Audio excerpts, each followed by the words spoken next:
नवाज शरीफ, आसिफ जरदारी और यूसुफ रजा गिलानी के खिलाफ तोशाखाना रेफरेंस 15 मई 2020 को दायर किया गया, जो 21 दिसंबर 2022 को कानून में तरमीम के जरिए वापस किया गया।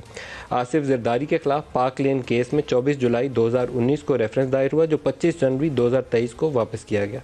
साबिक वज़ीर आज़म यूसुफ रजा गिलानी के खिलाफ यूनिवर्सल सर्विस फंड्स में खुर्द-बुर्द पर 7 सितंबर 2018 को रेफरेंस दायर हुआ, जो 15 सितंबर 2022 तक चलता रहा। ताहम नैब कानून में तरमीम के बाद ये रेफरेंस भी वापस हो गया। राजा परवेज़ अशरफ के खिलाफ 11 नवंबर 2014 को रेंटल पावर का केस था। ये स्कैंडल काफ़ी ज़्यादा पब्लिसाइड हुआ, उन्हें राजा रेंटल के नाम से लोग पुकारते रहे और ये बड़ा कंट्रोवर्शियल था क्योंकि इसके अंदर शौकत तरीन साहब का नाम था। शौकत तरीन का उसमें कसूर ये था कि उन्होंने जो मोबिलाइजेशन एडवांस था उसको 10 से 14% करके दे दिया था। तो इसको अगर ट्रांसपेरेंटली देखते और वक्त पे फैसला कर लेते तो बहुत सारे लोग शायद शुरू में इसमें उनकी जान छूट जाती।